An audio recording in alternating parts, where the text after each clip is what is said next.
going on, guys? It's K-Dub here with another episode of CryptoZombie. Welcome back to the channel. Today is in fact an emergency video update. Bitcoin has fallen below $32,000 at the time of making this video. Ethereum sitting below $2,000. You can see we're pushing lower as making this video. Yeah, it looks like we're trying to have a bit of a relief bounce here, but this is not a drill. Today is do or die. We are going to either have to have a major bounce or we are in for some serious trouble. So I'm not trying to scare anybody. I just want to bring this video to you, show you exactly what I'm looking at on the chart, show you what is obviously very concerning, whether or not this is just a giant bear trap or if we should actually be concerned. Lots of things happening in the background. We have news, we have FUD, we have the price testing the lower range again. So that's what I want to talk about today super quick. Let's dive in. No time to mess around today. Now, having a look right here, you can see essentially we have been range bound. Now, you could draw all different kinds of patterns. I've heard people talk about Wykoff Distribution. Essentially, what we've been doing is just having a battle between the bears and then the bulls take over for a little bit and then the bears take over, back and forth we go. Now, thus far, as of making this video, we have not put in a lower low. Essentially, up here, you're looking to short, and down here you're looking to long. However, the thing is if we fall below or out of this blue box, which as you guys can see, we are sitting directly on it essentially right now, trying to push lower, this is very, very bad for Bitcoin. Now you can see over here, if we have a look at the CME futures chart, we are actually sitting exactly on the support that we got back here, where after Bitcoin peaked at that $42,000 level, we came down here, we had a bounce right around $29,000, and you can see that right here, right? Also, after we had the 54% crash, that's the same trend line that we found support as well. We found support during the dip previously,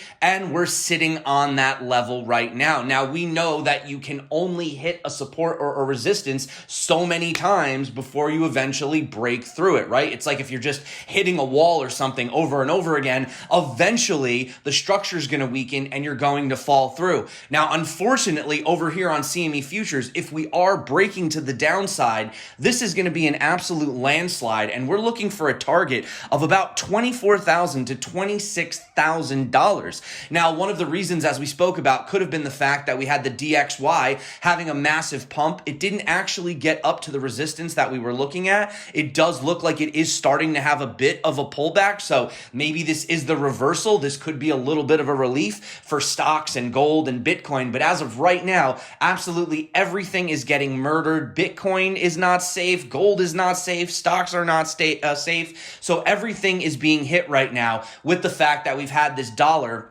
going absolutely bananas. Now, over here, you can see that I drew this legacy trend line, and I said that we needed to hold above this level. Now, keep in mind, this is the weekly.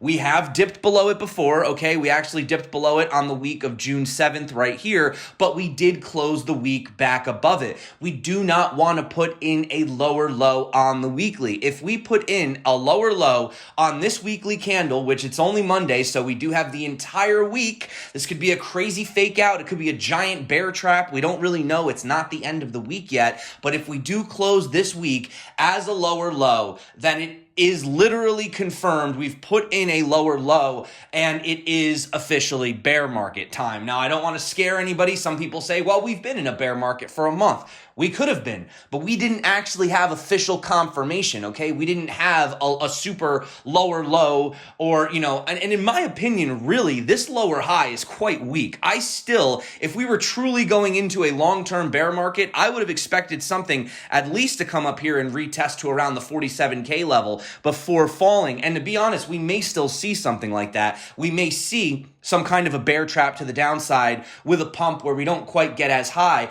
But some people could argue that maybe this is totally different. I mean, in one hand, you could say that this is a bit of an inverse cup and handle, right? Where normally, the cup would be flipped the other way, and then this would be the handle, right in here, and that would be looking for a move to break to the top if it was a cup and flipped upside down. So yeah, guys, I mean, ultimately, this puts us giving us the potential to come all the way back down to $20,000. Now, obviously, I'm not trying to be a bear. I'm just being realistic. Look, I am hoping we have a bounce, but hope alone isn't enough. Obviously, we need buyers and sellers, and if we don't have enough buyers, well, you know what happens, guys. So we did see some very weak volume over the weekend. Now, right here, this is literally, in my opinion, the bull's last stand. What I don't like about this structure, what happened essentially, is that we had this resistance, right? It was hitting here, here, here, over here. We broke above it. It barely acted as support right here, and it has been acting as resistance for the past couple of days.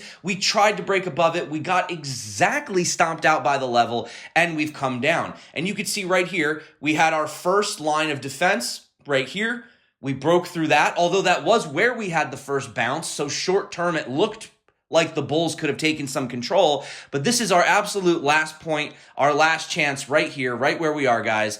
And I mean, if we fall below this, I'm calling the last level around 31,287.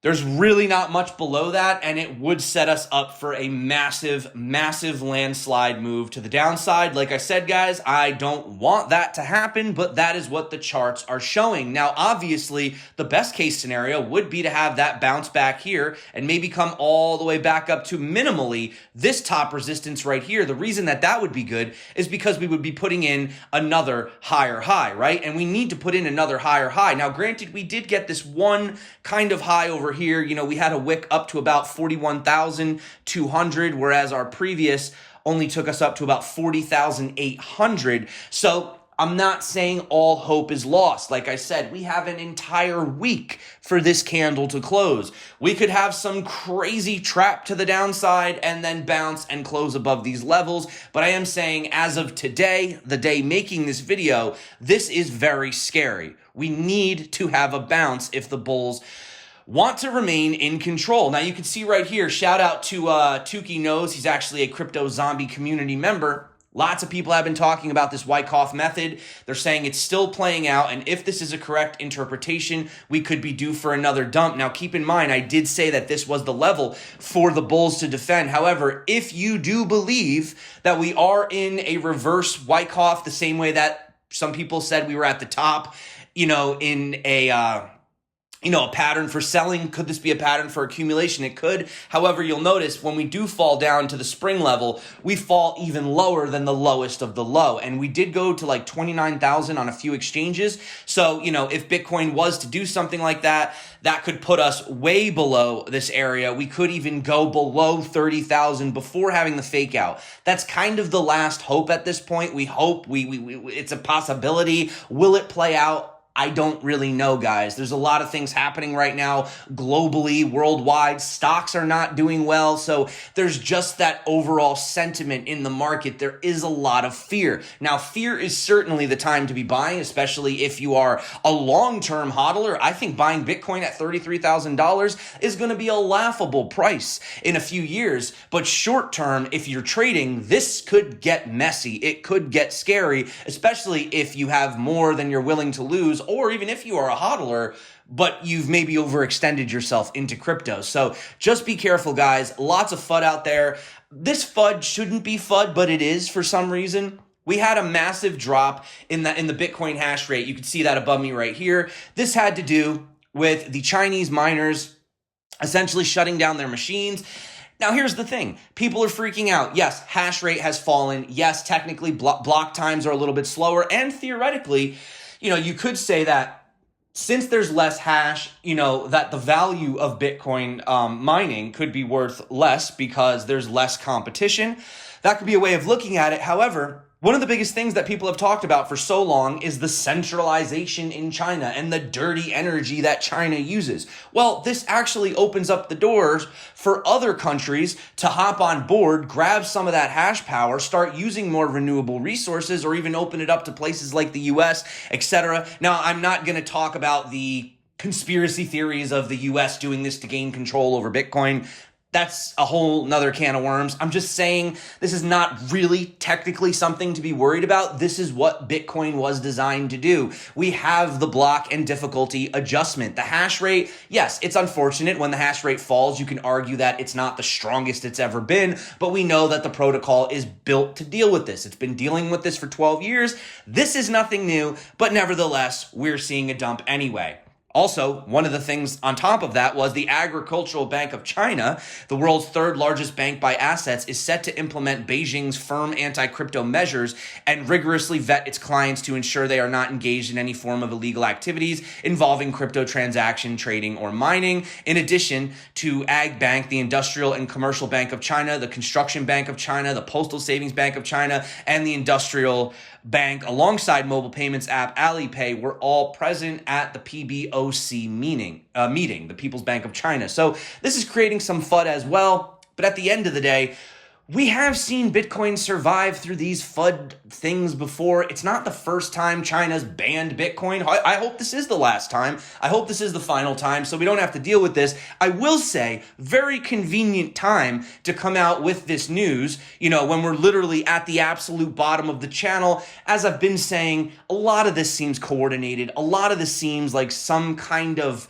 manipulative FUD. But at the end of the day, this is Bitcoin. This is what we signed up for. And another thing that could be also affecting a little bit of the sell side pressure is the price direction involving an impending unlocking phase at Grayscale Bitcoin Trust. So the coming weeks are going to see a large chunk of investor funds released after a 6-month period of lockup, with the potential for selling pressure to therefore increase as accredited investors seek to offset some of their losses realized after selling their GBT shares by selling Bitcoin, most likely on the spot market. So if a lot of these investors, they get their Bitcoin unlocked finally after 6 months, and some of them are going to sell, right? So that's going to create selling pressure as well. But this is like sort of the one good thing, right? Is we do know that Michael Saylor and company have been looking to purchase a lot of Bitcoin. I haven't seen the official announcement yet, unless I missed it. I was looking through his Twitter feed because he usually always posts whenever they officially do it. So the question is, did they buy during, the fall? Did they buy higher than the price now? Or have they not actually officially bought yet? Because if Saylor comes out and announces maybe like today, or tomorrow that they're buying down in this lower range, that could create some short-term excitement. But one thing to note, whether analyzing, a bull market versus a bear market, which is kind of a silly term, really, when talking about Bitcoin, because, Bitcoin on the logarithmic scale has, really never technically been in a bear market. I mean, even if we have a look at what we're looking at right up here, all we're seeing is this stuff. This little red area is what's, concerning us. But yeah, I mean, Bitcoin has essentially just been in one giant bull market since its inception. But we could say that the bull run is over. You could say that, right? But the bull market, I mean, it's a giant bull market. But short term, yeah, we could have this really long bear phase, right? There is the possibility of more sideways consolidation as well, but I just wanted to bring you guys that video, let you know those critical levels. There's not a lot of structure underneath that $30,000 level. As I said, we could very easily slide down to the $24,000, $26,000 level, and believe it or not, even a retest of $20,000 is possible. Now, I'm hoping that we get a bounce, but hoping isn't really going to do much, right? The technicals, the selling pressure, the buyers, the markets are going to decide. So we're not going to hope for anything. We're just going to keep looking and seeing what the charts tell us. It does appear that we are due for a bounce here. I mean, I would say we're due for a bounce. Guys, I don't know. Let me know what you guys think. Do you think the markets are over? I mean, we're just looking at these charts here. We have to hold here. We have to hold this $2,000 range, or else, like I said, yeah, we're getting the landslide, and we're coming down to these previous levels here, and that's between the $24,000, $26,000 area. And if we do put in a macro lower low, especially on the weekly, then it is a bear phase, a bear market, a bear run, whatever you want to call it, confirmed. And then essentially your strategy would just be to short, either sell out now if you want, which that's up to you, not financial advice, or just short the resistances all the way down until we have a confirmed change in structure. And getting back to the Wykoff distribution potential, then, maybe we do have that deep V. We do dip below 30,000. We dip, below that level, and then we have the bounce. That's kind of the two alternatives we're looking at. We're either going to have the reversal right now. We're going to have the fake out. and then the reversal, or we're going to go a lot lower. So those are pretty much the three possible outcomes, guys. We have to keep our eyes on where Bitcoin is closing this weekly close. It's only Monday. We may have our answer, sooner than we want, depending on how far we fall. But that is it for me today, guys. So I apologize for not having more positive news today. The positive news is that we could be due for a major bounce, and this could be Wykoff accumulation. The bad news is, we're pushing on some serious support here. And like I said, the more you punch it, the more likely you are to break through. So guys, I love you. You're awesome. I mean, at the end of the day, look, if you're holding Bitcoin today, if you have Bitcoin at $33,000, even if you bought higher, look, we know where Bitcoin is going. We know Bitcoin is the honey badger. Long term, the chart has only showed that Bitcoin, it's limited, it's scarce. We know this, right? We know endless fiat money printing. We're seeing nations adopting Bitcoin. We're seeing the Lightning Network actually getting, growing, Jack Mallers, everything he's doing. So there's so much fundamentals right now, but there is a lot of FUD going on in the traditional markets as well as in crypto, and the China FUD, it's not really helping either. But that's it for me today, guys. Hope you enjoy your day. If you're stressed out, you don't have to check the price every, 5 minutes. We are still technically in the range, but it is getting to that do or die moment. So that is it for me today. Thank you so much if you enjoyed today's video. Hope you guys enjoyed this early update. My name is K-Dub. This is CryptoZombie. And if you haven't checked out these videos that are popping up right here, right now, check them out. And until next time, stay crypto. And of course, peace out.